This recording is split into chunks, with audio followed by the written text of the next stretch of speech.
मेरे साथ सब मिलकर बोलेंगे, भारत माता की। आवाज इधर कम आ रही है। भारत माता की। आज के हमारे इस भाई दूज के कार्यक्रम में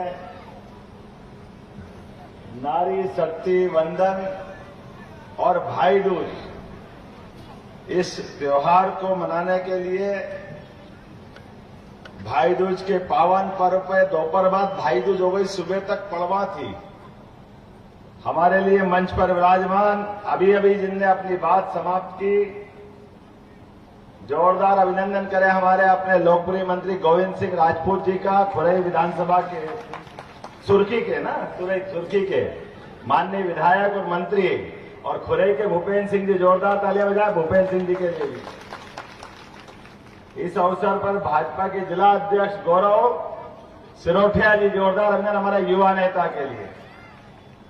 इसी मंच पर मौजूद मेरे अभिन्न मित्र शैलेंद्र जैन जी, विधायक सागर, समादरणीय शैलेंद्र जी के साथ प्रदीप लारिया जी, जोरदार विधायक हमारे भाई शैलेंद्र लारिया जी, प्रदीप लारिया जी, विधायक वीरेंद्र सिंह लोधी जी, जोरदार तालियां वीरेंद्र जी के। माननीय प्रदेश के मंत्री भाजपा के प्रभुदयाल पटेल, अरुणोदय चौबे जी, हमारी प्रत्याशी बहन, क्या दहाड़ती है बहन हमारी लता वानखेड़े जी, जोरदार तालियां लता जी के लिए। जिला पंचायत के अध्यक्ष हीरा सिंह जी, जोरदार अभिनंदन हीरा सिंह जी का। हमारे पूर्व विधायक कबीर पंथी जी, वो भी कहीं दिखे थे, जोरदार अभिनंदन। इस अवसर पर पूर्व विधायक आदरणीय श्रीमती सुधा जैन जी, आपका भी वंदन अभिनंदन। महिला मोर्चा के अध्यक्ष जिनने पूरे कार्यक्रम संजोने में बड़ी भूमिका अदा करी, संध्या भार्गव जी, आपका भी स्वागत अभिनंदन। नाम तो बहुत सारे हैं, सभी के लिए जोरदार तालियां बजा दो जितने भी लोग बैठे हैं।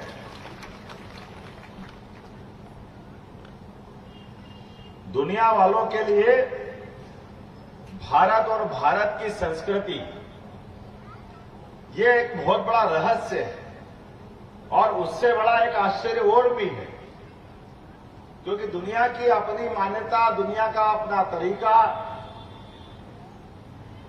जैसे देश और देश से जुड़े हुए सारी व्यवस्था सब पुरुष आधारित है, और हमारे देश की विशेषता अलग है।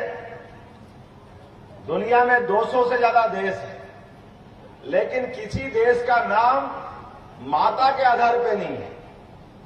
एकमात्र देश अगर कोई है तो हम अपने देश का नाम भारत माता की, ये मात्र संस्था के आधार पर जोरदार अभिनंदन करो अपने ऋषि मुनियों के लिए, जिन्होंने हमारी संस्कृति की जो धारा है, मां को कहां कहां ढूंढा। मां भगवान का साक्षात रूप है, मां श्रद्धा और आस्था की मूर्ति है। मां कहते हमको लगता है भगवान को हमने देखा नहीं देखा, मां को देख लो तो भगवान पे अपने आप श्रद्धा बढ़ जाती है। मां वो आस्था का केंद्र है। मां के प्रति श्रद्धा रखते हुए मां को हमने देश की सीमा में भी नहीं बांधा। मां के लिए हमने समूची वसुधा, समूची पृथ्वी वो मां के रूप में मानी है। और वहीं नहीं रुके, जैसे रक्त वाहिनियां हमारे शरीर के अंदर बूंद बूंद से शरीर के माध्यम से जीवन देती है, ऐसे ही इस पृथ्वी के ऊपर बहने वाली नदियां, उनको भी हमने मां स्वरूपा माना है। ये हमारा भाग्य है, ये हमारा सौभाग्य है।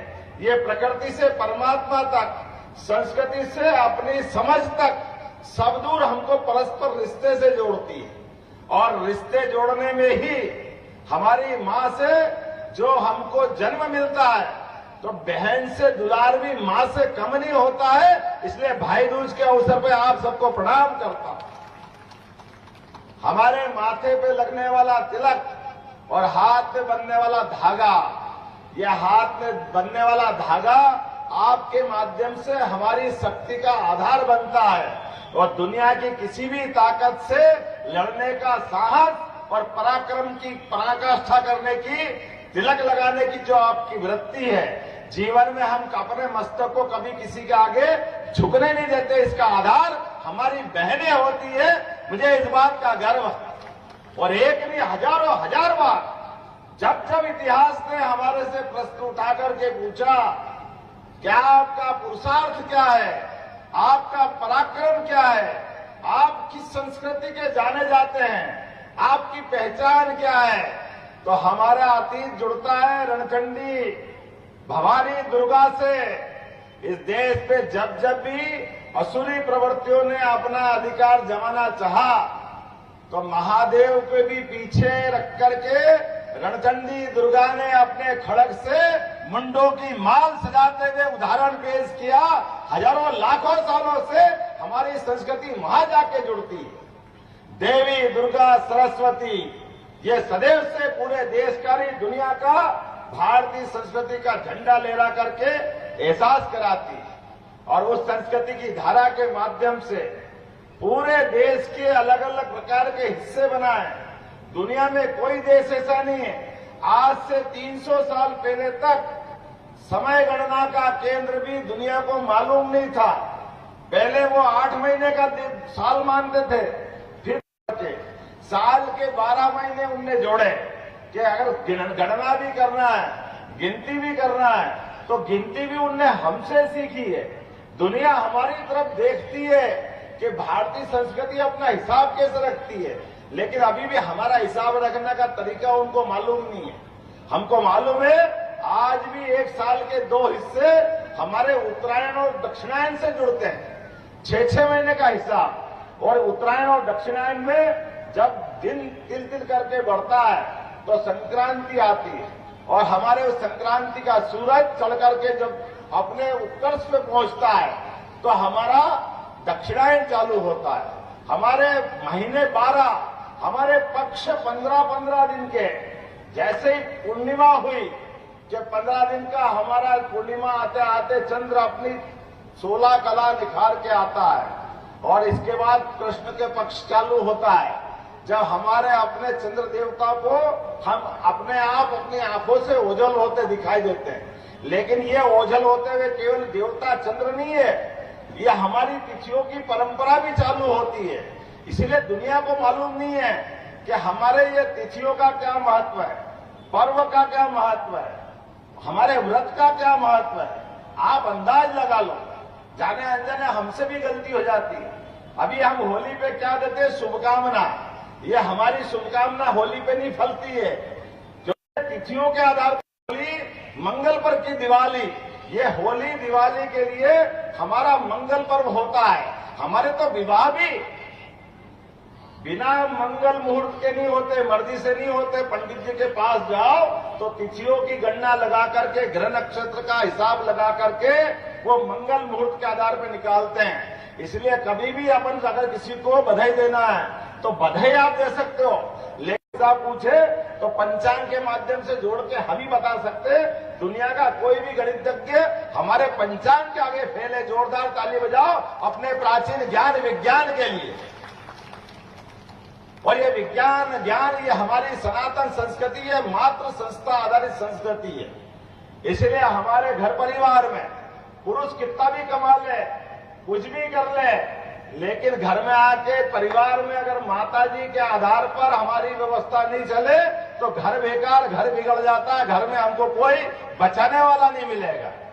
दुनिया में सारे देश इस बात को जानते हैं कि परिवार को इकट्ठा रखने के लिए, एकता बनाए के रखने के लिए अगर कोई आदर्श देश है तो वो एकमात्र देश भारत है। इसलिए सारे देश दुनिया के भारत की तरफ देखते हैं, हमारे तीज त्योहार की तरफ देखते हैं। ये परिवार परंपरा के आधार पर देखते हैं। परिवार में 4 भाई है, अगर 2 कमाते और 1 नहीं कमाता और 1 बीमार है, लेकिन ये केवल भारत में ही होता है कि चारों का परिवार, चारों भाइयों को परिवार एक माताजी और पिताजी के माध्यम से सबको प्रेम लुटाते हैं। जो कमाता उसको भी खिलाते, जो कोई कारण से बीमार है तो उसके प्रति तो ज्यादा लाभ लुटाते हैं। ज्यादा कमाने के आधार पर कोई अलग से स्नेह उसको परिवार में नहीं मिलता। ये हमारी संस्कृति, इसी को कहते हैं जियो और जीनो दो की संस्कृति, जो नदी पहाड़ पर्वत सबसे प्रेम करना सिखाती है, युगों युगों से आगे बढ़ाती है। आप बताइए, होली पे भी भाई दूज, और दिवाली में भी भाई दूज ये केवल अपने भारत में ही हो सकता है और कहीं नहीं हो सकता। जोरदार अभिनंदन मनाओ अपनी संस्कृति के लिए। क्या होली की, क्या दिवाली की, और होली में रंगों में सराबोर होकर के हम अपने सारे रंग शरीर से लगा करके अपने जीवन से सारे बदरंग धोने का संकल्प लेते हैं और दिवाली के दिन खूब अंधेरी रात में एक दिया लगा करके जीवन के सारे कष्ट दूर करके सूर्य संस्कृति के आधार पर हम परमात्मा से जोड़ने के लिए ये शरीर के अंदर आने वाली आत्मा ज्योति स्वरूप आती है और जिसने जन्म लिया है उसको आखिरकार ये शरीर छोड़ना है। आने और जाने के क्रम में परमात्मा वो पवित्रता हमारे जीवन में बनाए रखे, भूल से भी हमारे हाथ से गलत काम नहीं हो, किसी का अपमान नहीं हो, किसी का दिल नहीं दुखाए, सबको लेके चले। ये प्रत्येक त्योहार हमको संस्कृति सिखाते और धर्म सिखाते, इसी को हमने मानव धर्म कहा है। आज के इस अवसर पर बुंदेलखंड की धरती पर चूंकि चुनाव के मौसम में मैं आया हूं, मैंने कहा तिथि से ज्यादा पवित्र हो ही नहीं सकता कि भाई दूज मिल जाए। ये परमात्मा की जहां बहनों को नमस्कार करके बहनों का हाथ में क्या होड़ मची है।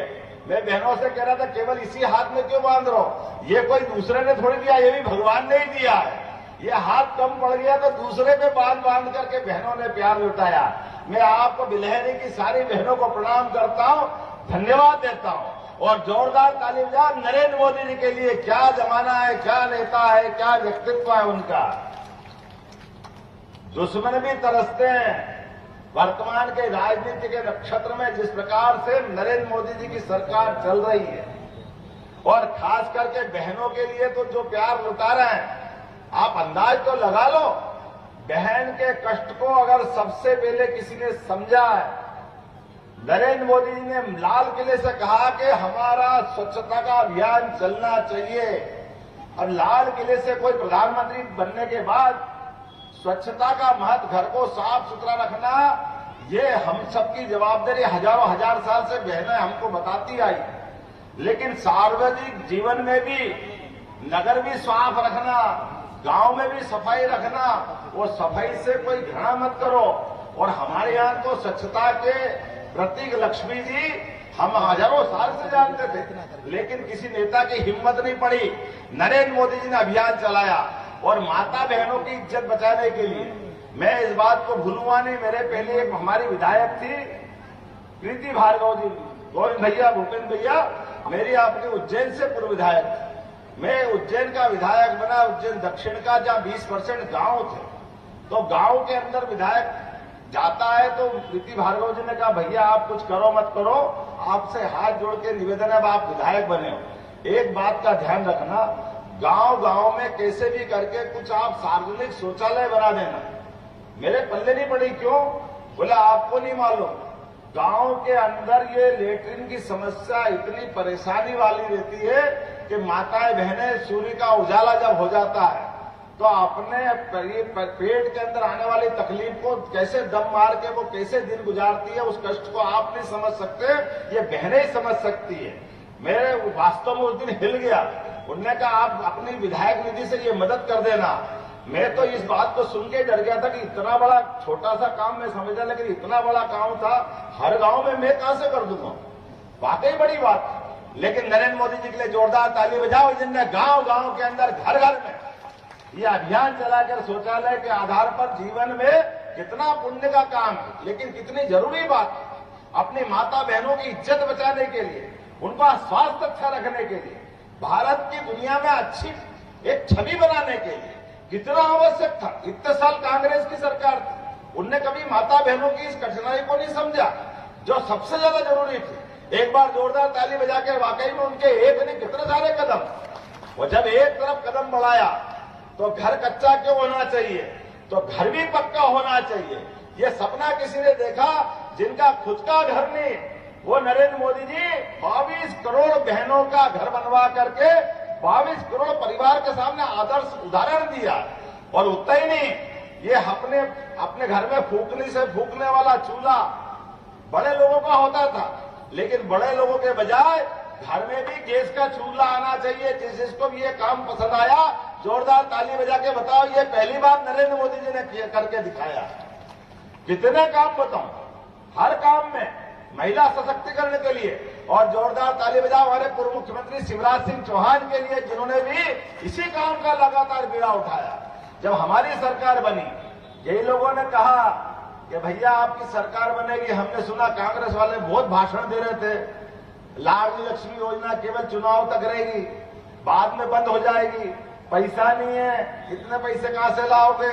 हमने उस समय भी कहा था और आज भी कह रहे भैया तुम झूठ बोलते रहिए, हमारी भाजपा वालों की पहचान नहीं है। लाडली लक्ष्मी योजना न तब बंद हुई, न आज बंद हुई, न अगले चुनाव तक बंद होगी, ये लगातार जारी रहेगी। ये योजना का श्रेय भी हमारा है और भावना भी हमारी। किसी बहन के जीवन में कोई योजना सरकार की जो भी जारी, सब जारी रहेगी, एक भी योजना बंद नहीं होगी। क्यों? जहां नियत वहां बरकत, जैसी नियत वैसी बरकत। ये भाजपा के लोग हैं जो अपने भाव को भी सबके बीच में तभी लाते हैं जब आधार होता है, बिना आधार के कोई बात नहीं करते।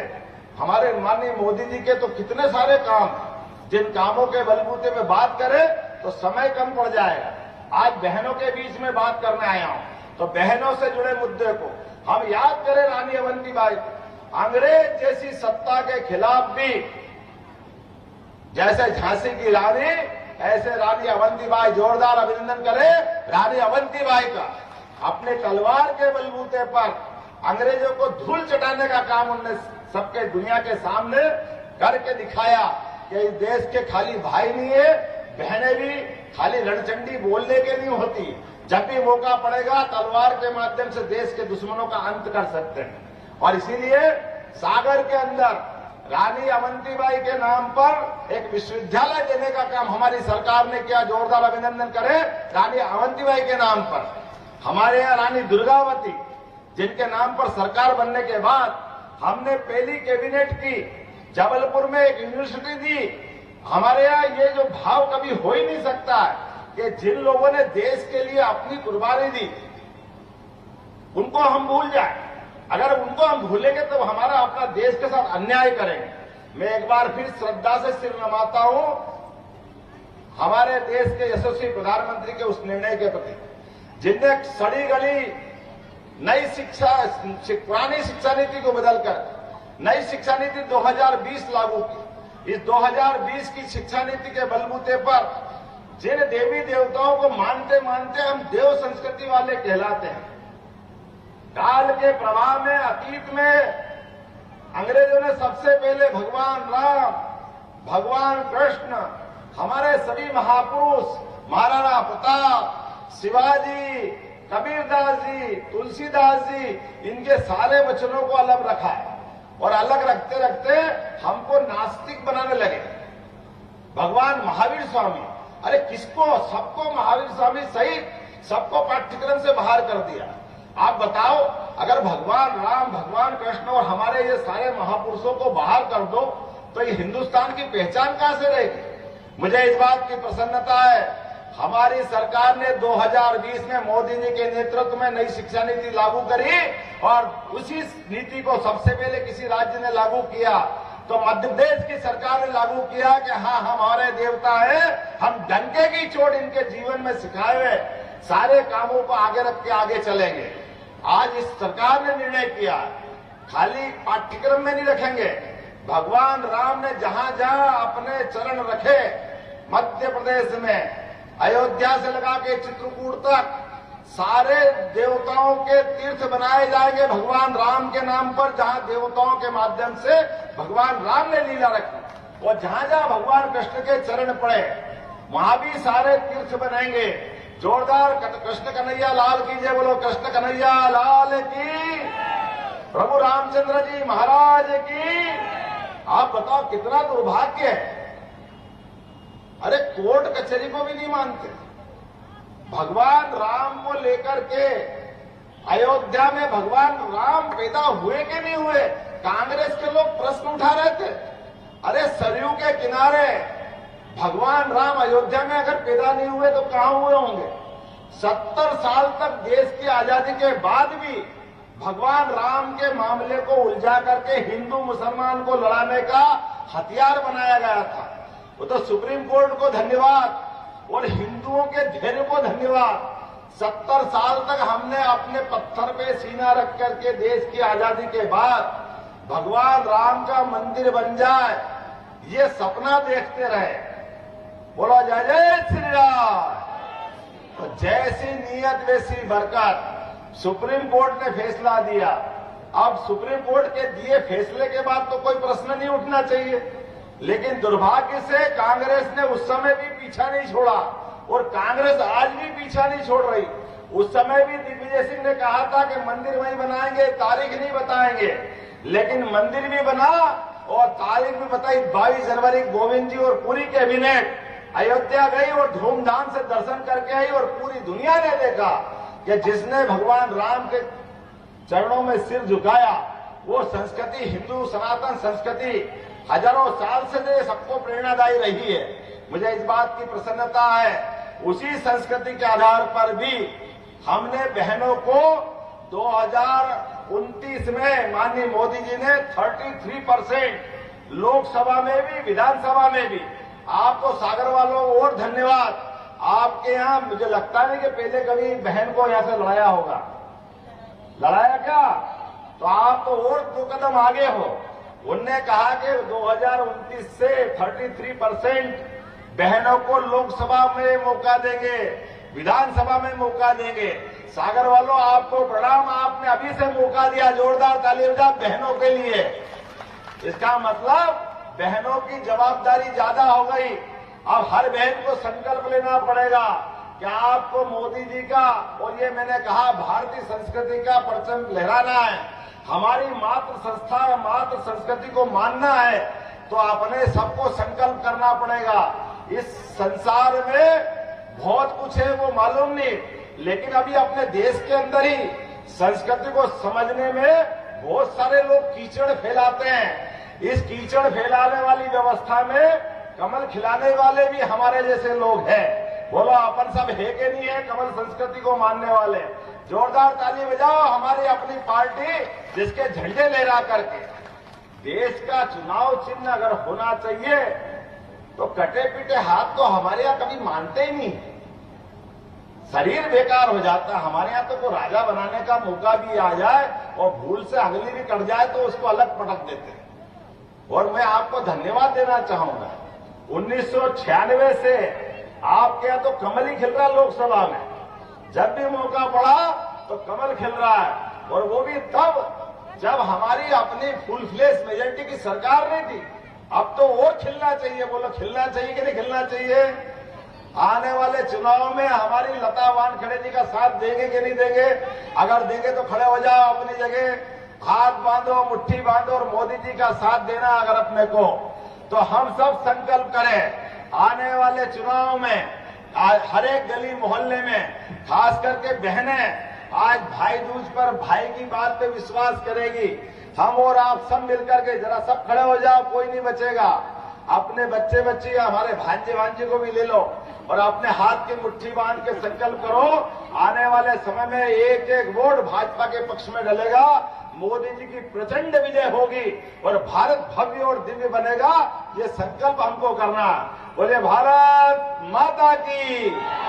जरा आवाज में दम नहीं है, और जोर से बोलो भारत माता की, भारत माता की जय जय सिया राम।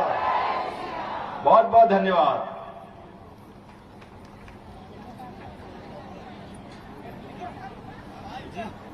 एक एक शब्द मानो मन में उतरता चला गया। इतना अच्छा, इतना आत्मीय, इतना ऊर्जा से भरपूर और एक एक शब्द सच्चा। ऐसे उद्बोधन की कोई कल्पना नहीं कर सकता है। हम बहुत आभारी हैं कि आपने इतना समय देकर हमें इतने अच्छे उद्बोधन से भी नवाजा। बहुत बहुत शुक्रिया। लेकिन आभार प्रदर्शन की एक संस्कृति अपनी ही है। इसके लिए अब मैं आमंत्रित कर रही हूँ श्रीमती संध्या भार्गव जी को।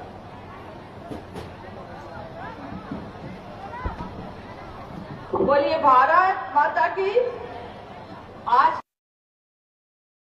में नारी शक्ति बंधन कार्यक्रम में पधारे हम लाडली बहनों के लाडले भैया श्री डॉक्टर मोहन यादव जी, प्रदेश के मुखिया कैबिनेट मंत्री माननीय श्री गोविंद सिंह जी, पूर्व कैबिनेट मंत्री माननीय श्री गोविंद सिंह जी, सागर विधायक श्री शैलेंद्र जैन जी, दरियावली विधायक श्री प्रदीप लारिया जी, बंडा विधायक श्री, यहाँ उपस्थित हमारी लोकसभा प्रत्याशी बहन लता वानखेड़े जी, यहाँ उपस्थित समस्त मातृशक्ति एवं कुशल संचालन कर रही बहन, मंच का संचालन कर रही बहन साहिबा जी एवं यहाँ उपस्थित सभी पत्रकार बंधु और जिन्होंने प्रत्यक्ष अप्रत्यक्ष रूप से इस कार्यक्रम में हमारा सहयोग किया, मैं सभी की और हमारी भाभी जिनका मैं नाम भूल गई, सविता सिंह राजपूत जी, पूर्व विधायक सुधा जैन जी, सभी का मैं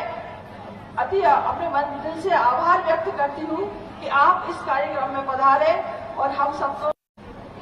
और अब इन शब्दों के साथ कि जाने का तस्करा कुछ इस तरह से कीजिए, बस अभी पलट कर आते हैं, क्या कर इजाजत कीजिए। हम फिर मिलेंगे जल्द।